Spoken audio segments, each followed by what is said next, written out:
Recroom.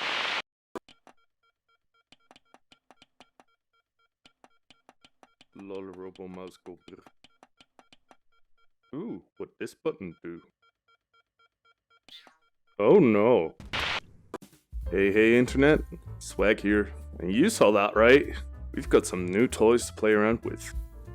These are the Circuits V2 button, toggle button, and trigger volume. We can find the button and toggle button in our palette, props, and dynamic props. You see here that we have our regular and our V2 button. And if we go all the way to the back, we have our regular and V2 toggle button. For the trigger volume, we go to gadgets, other gadgets, and in the back we have our regular and V2 trigger volume. Now you can see here above the button, there are event senders for if the button is pressed, if it is released, and the little yellow pins output who the player is that did such a thing. Down below we have a boolean value that will be set to false if the button is not pressed and set to true if the button is pressed. And here at the top we see a new yellow pin, and what that one does I will show you once we get to our extra chips.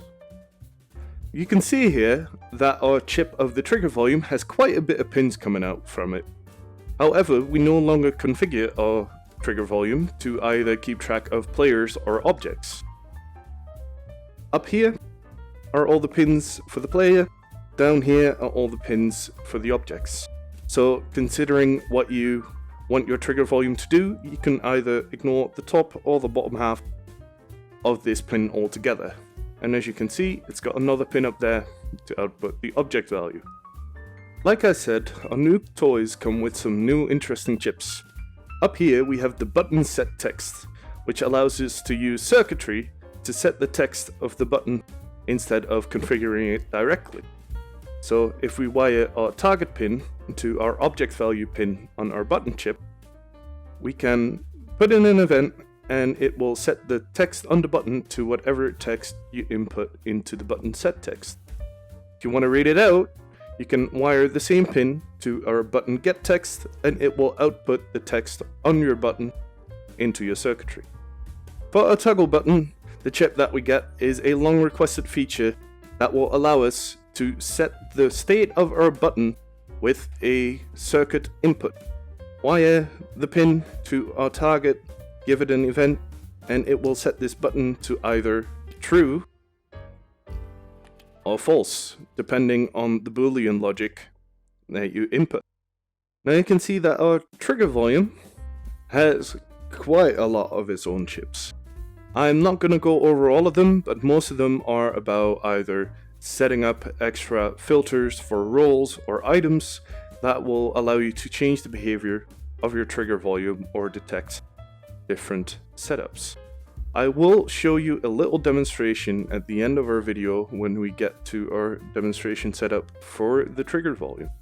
For our button setup, we are going to use the button set text chip, the button get text chip, an equals chip, and an if expression to set the text on our button to different things based on whether the button is turned on or off.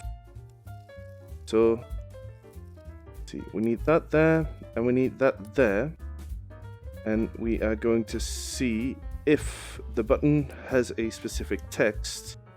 Compare that in the equals chip, in this case for it to be on.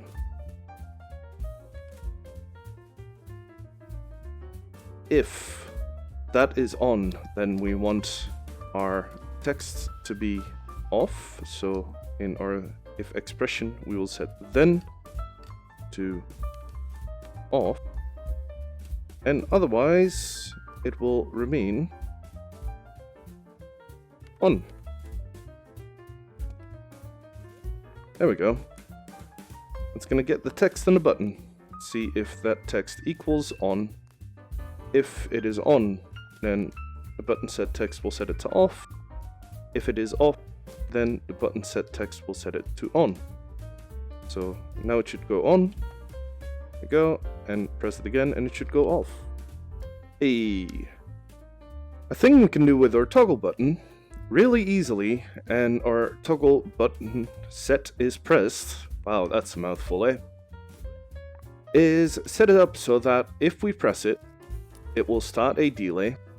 If it's released, it will stop that delay, and after that delay, set the button value back to false. So if we set this delay to, let's see, 2 seconds, me pressing this button will start a delay, and since it is pressed, it will unpress it, well, set it to false, which is off, after a 2-second delay. So we can press it once, then it goes back. Excellent. Now, because when it is released, it resets the delay.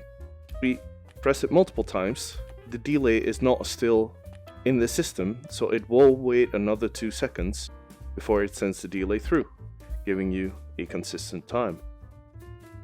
For our trigger volume setup, I'm gonna do something a little bit more complicated. We're going to require some Circuits V1 stuff that will allow me to take on different roles.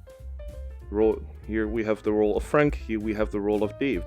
These sticks have the same tag in there, and we are going to use the fact that our trigger volume keeps track of both players and objects to see if we can set our trigger volume to detect different roles of players. So when an object enters, we will get the list of tags that is on that object, wire that list into a get element chip, and a get element chip allows you to input a number and get that part of the list to be outputted. Since number 1 is always creation object, hashtag creation object, we set it to get element number 2, which is number 1 because it starts at 0. Yeah, it's a bit complicated, I know. I didn't invent this stuff, man. There we go, and use that, either Dave or Frank tag, which is the second tag, to change the value of what our trigger volume filters as a role. So the target is trigger volume, and it sets that whenever an object enters the trigger volume. Now, to see if it works proper, when a player has entered, we will show a notification, and now it should just always work because we have not specified a role yet. I use the Dave stick. Well, I'm still authorized, but because I have the role of Frank and this is now set to Dave, I cannot activate it. I can take the Dave role, and I am now authorized. Set it to Frank. I'm authorized for a little bit, but not anymore. So if I set my role to Frank now I am once more authorized. I hope this video was helpful in getting you started playing around with these new toys, and I'm super excited to see what everybody will come up with now that we've got all these buttons to play around with. But for now, I hope you use your newfound knowledge wisely, and to see you in the next one. Bye.